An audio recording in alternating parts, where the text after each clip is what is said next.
Porque me chamais Senhor, Senhor, e não fazeis o que vos mando. Todo aquele que vem a mim e ouve as minhas palavras e as pratica, eu vos mostrarei a quem é semelhante.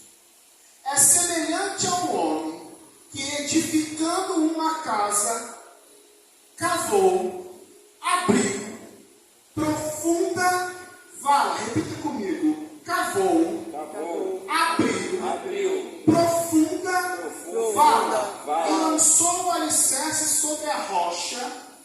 E vindo a enchente, arrojou-se o rio contra aquela casa, e não a pôde abalar, por ter sido bem construída. Pai, em nome de Jesus, faz aqui a tua palavra pela qual o Senhor vela, como diz, as suas sagradas escrituras, que nos fala ao nosso coração, na sua ciência, observando do menor ao maior, acerca daquilo que nós necessitamos verdadeiramente ouvir de Ti nessa noite. Seja todo homem mentiroso, mas o Senhor verdadeiro. Que eu diminua e o Senhor cresça. Fala a tua igreja, em nome de Jesus. Esse texto, irmãos, e essa mensagem que o Senhor colocou no meu coração para trazer os irmãos essa noite, ela vai parafrasear um pouco com aquilo que falei na última vez que ministrei aos irmãos, domingo retrasado, se não me engano, domingo antes do final de ano. Com a mesma conjuntura, irmãos, que a gente está iniciando um novo ano.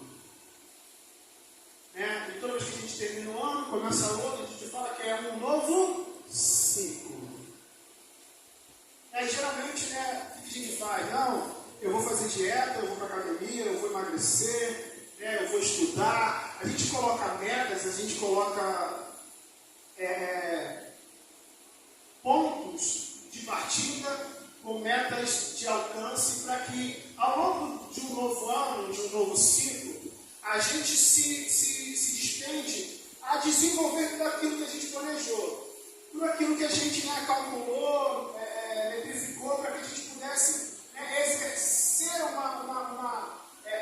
cumprimento dessas metas que a gente estabelece, para que a gente possa ter êxito. Ninguém coloca metas achando que vai naufragar no meio do caminho.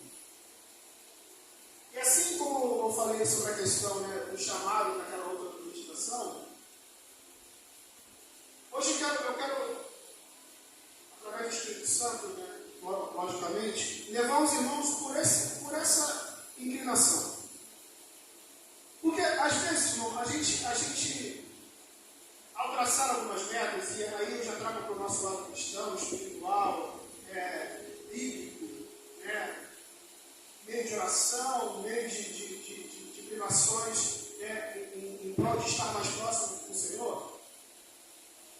E a gente despende às vezes a mente, a gente despende às vezes situação A, situação B, para que isso se desenvolva, mas a gente esquece que sobre esse subterfúgio, sobre essa intenção, ela só pode ser conduzida de uma forma, não há outra forma. E não é a forma do presbítero Rodrigo, não é a forma do pastor Alexandre, da pastora Rosângela, ou dos demais irmãos. Há uma forma, há uma espinha dorsal traçada que não é minha nem sua. Algo que às vezes a gente tem dificuldade, e às vezes até de evangelizar alguns irmãos, eu falo já por fé para aqueles que estão lá fora, porque eu falo assim, eu também acredito em Deus, como as pessoas estavam aqui ontem. Não, eu sirvo a Deus do meu jeito. E há uma dificuldade deles entenderem, quando o cristão genuíno fala alguma coisa, porque às vezes acaba soando como soberba, e como se às vezes nós transparecêssemos que nós somos melhores do que eles, porque nós frequentamos uma igreja, quando na realidade o verdadeiro cristão sabe que frequentar a igreja, por mais que seja de uma assiduidade irretocável, isso não nos conduz a uma vida plena com Deus. Isso não é garantia de que eu ou você nós vamos ter uma intimidade com Deus da forma que Deus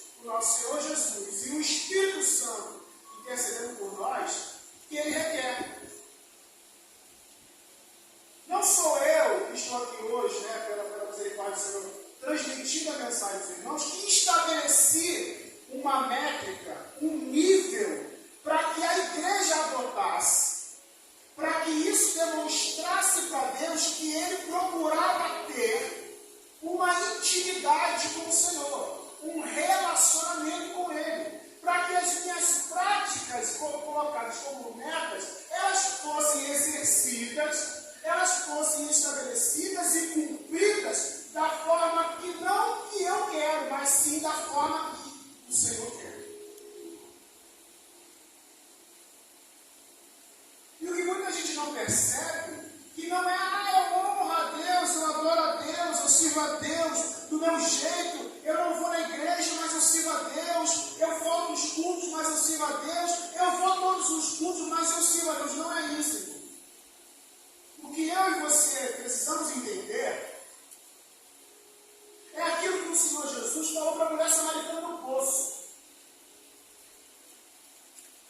E o que ele falou para a mulher samaritana no poço?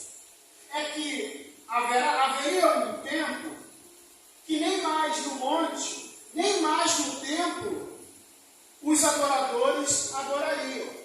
Mas os verdadeiros adoradores, os de verdade, os quebrantados, os convertidos, eles passariam a adorar o Senhor em espírito e em verdade.